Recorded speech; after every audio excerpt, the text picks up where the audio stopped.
Hi everyone. Happy Friday. I'm Anjanette with Kitchen Chats. Karen Walk is not with me today. She's away with some of her girlfriends having a well-deserved break. But I did want to come in today and just say hi and talk about a few things with you. So I wanted to talk to you about the concept of collaboration over competition. So, in the last year, I have been lucky enough to collaborate with a company called She Rises Studios. They're a publishing company, and a bunch of women have gotten together and they've written collaborative books about stories. And there's Unstoppable Women in Healthcare, and Unleash Her, and Unstoppable Women in Finance. It's a beautiful series of women telling their story to try and help other women. So, the group is very supportive of one another. And the woman who started this, Hannah Olivias, and her daughter, Adriana Luna Carlos, is all about women supporting women and collaboration over competition. And I just wanted to share that with you because I think that's very important, not just a concept, but it's a really nice way to be when people are supporting and working together towards the same goals to lift each other up. We all want to get ahead in life. We all want better things. And it's so much easier when you're working together with people towards the same goal. So I want you to keep an eye out for She Rises Studios because it's a great company and they are going straight to the top. So they recently started something called She Rises Collective, where we're doing summits globally all over the world, educating, elevating, and celebrating women. So I am on their leadership team with that. And that's a great experience. We just had our first summit, Pure Energy, and it was a lot of fun. And a lot of us are very similar, even though we all come from different backgrounds. The summit really flowed beautifully together because even though a lot of us may have even talked about the same subjects, it was very different perspectives. A lot of people were talking about self-care and things like that. And everybody has a different idea of what self-care really is. So it was a lot of fun and a beautiful day. So I was glad to be a part of that. But I just want to, let you know that if you're looking for a community like that, there are communities out there where you can come and join ours. We're always looking for other women to help celebrate.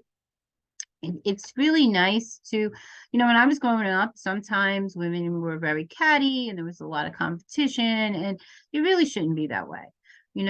People really do just want to get along and just live their life and have a really good, happy life. And that's what we all want. So, and then I just wanted to give you a few health tips. I love health. I've been in healthcare 36 years now. I've got to find it pretty, something really exciting about it to stay in it this long. I wasn't always healthy, and a lot of times we take health for granted until we don't have it. So that's why I'm really out here advocating and trying to help other people really have an optimal health. So I'm often talking about gut health because we hear a lot about gut health being connected to your heart, your gut brain access, and your immunity. But your gut health is really connected to everything that's going on in your body. So, your body is a closed system, and you have systems that run independently, like your heart beats independently, your kidney functions, but they are all codependent. They work together as a team. So if one fails, they all fail. So the quickest way that I really know to attain optimal health is really to improve your gut health.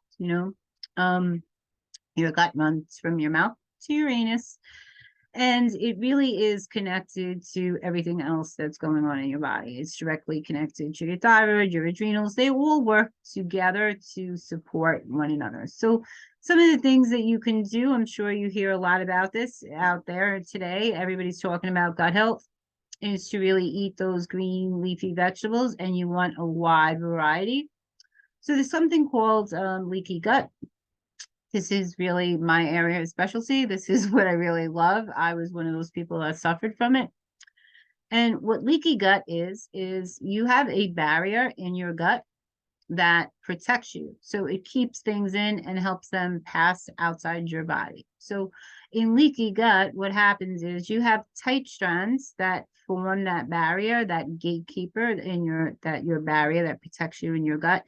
And what happens is you have all these millions and millions of cells lined up side by side, and they form that barrier in tight junctions. So what happens in leaky gut is those tight junctions start to separate, and little tiny holes start to appear, and the little perforations, and the things that the gut used to keep in for your protection is now escaping out into your blood system, and it's going throughout your whole body, viruses, bacteria, and a lot of times people are suffering with IBS, autoimmune disease, heart disease, all kinds of stuff. A lot of mental health issues are connected to it. And it's not really diagnosed well, or they think I just have an autoimmune, or I just have IBS, but it's really connected to what's going on with their gut, because 85% of all diseases known start in your gut. So protecting your gut and giving the best care to your health is really going to eliminate the likelihood of you contracting or coming down with one of these diseases, right? So I'm someone who has 3 autoimmune diseases, so that's where they stem from. And once I corrected that problem in my gut, everything else got better. So I'm a different person today. So some of the things that you can eat are those green leafy vegetables and whole grains. You want a large variety, like I said. So in leaky gut, what that really means, a very simple term and a simple meaning, is that you have good bacteria and bad bacteria in your body, and you need them both. But in leaky gut, the bad bacteria start to outweigh the good, and then the barrier starts to separate. And this can happen over years of time. This can happen from poor diet, lots of those processed sugary foods.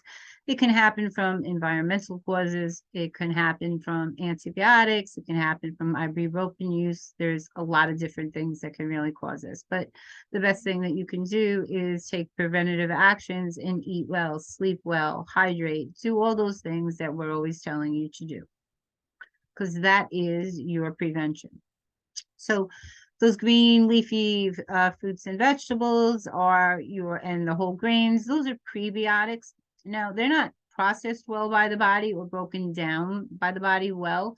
What they actually do is feed the good bacteria in your body, the probiotic, and it helps it proliferate and grow so that it protects you better. So that's why we tell you to eat a large variety, because you need lots of different kinds of probiotics.